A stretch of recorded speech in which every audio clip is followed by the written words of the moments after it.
Hi dear lovely students, और you. I hope तुम सब अच्छे होंगे और अच्छा से पढ़ाई करता होगा। आज हम लोग क्रॉस केनिजारोज रिएक्शंस डिस्कस करेंगे। एल्डिहाइड का लेक्चर नंबर 23 है। चलो स्टार्ट करते हैं। तुम्हें समझ में आ जाए तो लाइक शेयर और सब्सक्राइब करना बिल्कुल मत भूलना। चलो, ये है cross cross Cannizzaro cross Cannizzaro reactions. अब देखो, केनिजारोस में तो वो कंपाउंड जाएगा जिसके पास अल्फा हाइड्रोजन नहीं होता है।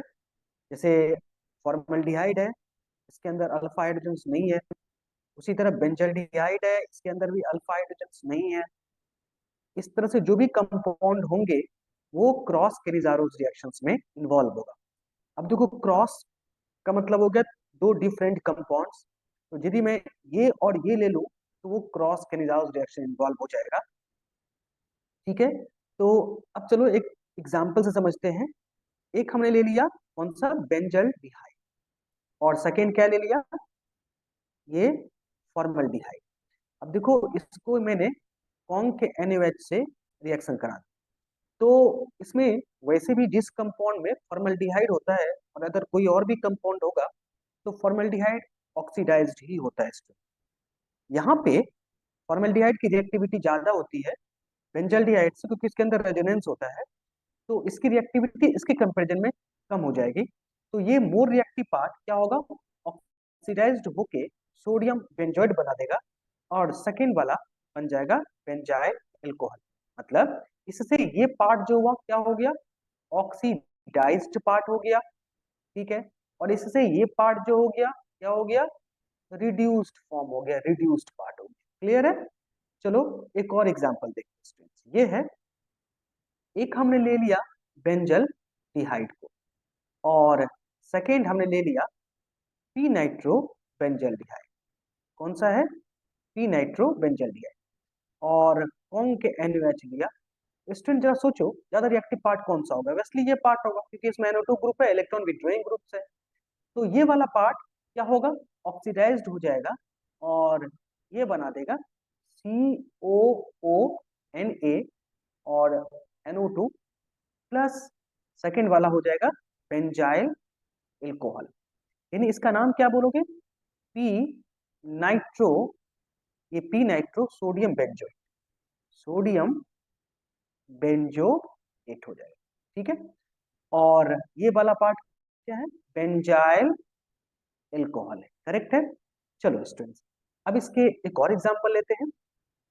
मैं एक और ले लेता हूँ CHO, और ये है COOH। ठीक है, प्लस CHO COH। अब देखो, हमने 2 मोल्स क्या लिया स्टूडेंट, 2 मोल्स हमने ग्लाय ग्लायऑक्सिलिक एसिड लिया, ग्लायऑक्सिलिक एसिड ले लिया। ठीक है, ग्लायऑक्सिलिक एसिड।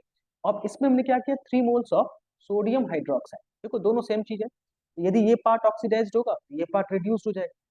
तो और सोडियम लिया है तो बेस लिया है, तो ऑब्वियसली H हट के सोडियम लग जाएगा, यानी ये पार्ट ऑक्सीडाइज्ड होके COONA और COONA हो जाएगा, और प्लस ये वाला पार्ट रिड्यूस हो जाएगा CH2OH, और यहाँ पे COONA होगा। तो इस कंपाउंड का नाम क्या है, इसका नाम है सोडियम सोडियम ऑक्सलेट, और इसका नाम क्या बोलोगे, सोडियम सोडियम ग्लाइकोलेट। करेक्ट है? तो अब देख, ये सारे कंपाउंड क्रॉस केनिजाइज रिएक्शंस हो रहा है। अब ऐसे भी तो कंपाउंड होंगे जिसके पास अल्फा हाइड्रोजन नहीं होंगे, और आपको लगता होगा कि ये क्रॉस केनिजाइज में जाएगा, बट ऐसा होता नहीं है। इस बच्चे ने मेरा पिछला केनिजाइज रिएक्शन का मैकेनिज्म पढ़ा होगा, वो डेफिनेटली ऐसे एग्जाम्पल को देखते ही सॉल्व कर देगा। देखो ये क्या है, मैं ले रहा हूँ क्लोरल। क्लोरल देखो, अब क्लोरल तुम्हें देखने से ऐसा फील होगा ये क्रॉस केनिजाइज जाएगा, क्योंकि इसके अंदर अल्फा हाइड्रोजन तो है नहीं। जब अल्फा हाइड्रोजन नहीं है तो मूव तो करना चाहिए, बट ऐसा होता नहीं है। इसमें कौन के NaOH लेंगे तो ये क्या बनेगा, इंस्टीड ऑफ ये क्रॉस केनिजारोस ये फॉर्म कर देगा क्लोरोफॉर्म प्लस HCOONA। अब देखो ये कैसे होगा, तो ये पार्ट जो कि मोर रिएक्टिव है, तो OH क्या करेगा, इस पे अटैक करेगा। देखो C Cl Cl Cl सी और अटैक करेगा तो ओ नेगेटिव, यहाँ पे ओ एच और ये एच बन जाएगा। ठीक है, जैसे ये अटैक करेगा यहाँ से मूव करेगा। ठीक है, तो ये बन जाएगा। अब जब तुम लोगे ये फॉर्मल्डिहाइड को, तो यूजली होता क्या है केनिजारोज में कि सेकेंड फॉर्मल्डिहाइड लेने पे जो आपके जो एनाइनिक फॉर्मल्डिहाइड वाला पार्ट है वो वहां से हाइड्राइड शिफ्ट हो जाता है सेकेंड मॉलिक्यूल्स पे। बट यहाँ पे इंस्टीड ऑफ हाइड्राइड शिफ्ट, ये H माइनस शिफ्ट होने के बजाय ये यहाँ से टूटना पसंद करेगा। क्यों? क्योंकि इससे कंपाउंड जो होगा, ये देखो Cl पे नेगेटिव, तो ये आपको ज्यादा बेटर लिविंग ग्रुप बन जाएगा as compare to H negative. ठीक है, क्योंकि ये तुम जानते हो कि कोई उतना ही अच्छा लिविंग ग्रुप होगा जो निकलने के बाद उसकी स्टेबिलिटी ज्यादा होगी। यानी यदि ए और बी दोनों लिविंग ग्रुप है और दोनों रिमूव होने के बाद निकलने के बाद स्टेबिलिटी में कौन ज्यादा अच्छा है, कौन ज्यादा स्टेबल है, उस पर डिपेंड करता है कि उसकी न्यूक्लियोफिलिसिटी। तो अब एच नेगेटिव भी एक लिविंग ग्रुप है और ये भी लिविंग ग्रुप है, बट इसकी स्टेबिलिटी ज्यादा होगी क्योंकि इलेक्ट्रॉन विड्रॉइंग ग्रुप है। ठीक है, तो इंस्टीड ऑफ हाइड्राइड शिफ्ट ये होना बेटर जाएगा, तो यहाँ से ये रिमूव हो जाएगा।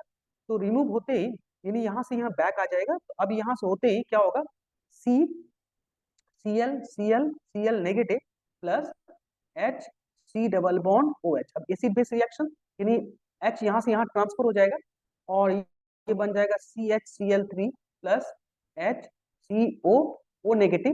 अब तुमने एक चीज लिया था कौन NaOH में Na भी तो है, तो जो Na वाला पार्ट होगा वो Na वाला पार्ट इसके साथ कंबाइन करके बना देगा HC double bond O Na plus chloroform. क्या तुमने एक चीज देखा कि इसके अंदर, इस पूरे कंपाउंड के अंदर अल्फा हाइड्रोजन नहीं है, और दोनों कंपाउंड के पास अल्फा हाइड्रोजन नहीं है, तो क्रॉस केनिजारोस तो होना ही चाहिए, पर ऐसा है नहीं।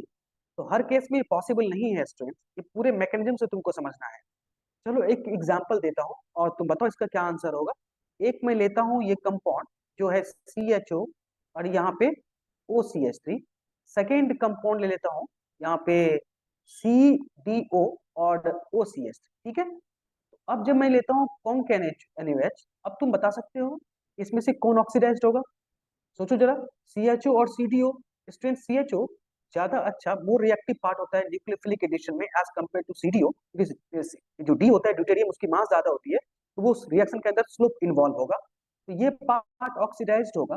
ऑक्सीडाइज्ड होके क्या बन जाएगा, ये बना देगा इस तरह से COO Na OCH3, और सेकेंड मॉलिक्यूल जो होगा वो इस तरह से सी ये CD और OH और यहाँ पे OCH3, इस तरह से ये फॉर्म हो जाएगा। तो आई होप तुम्हें समझ में आ गया होगा ये पूरे लॉजिक जो हमने बताया है कि कैसे ट्रांसफर होगा और कैसे प्रोडक्ट किसका बनेगा। ठीक है, तो इस तरह से ये प्रोडक्ट का फॉर्म करता है। डन, आई होप तुम्हें समझ में आ गया होगा, और यदि आ गया है स्टूडेंट तो लाइक शेयर और सब्सक्राइब करना मत भूलो। Thank you, have a nice day.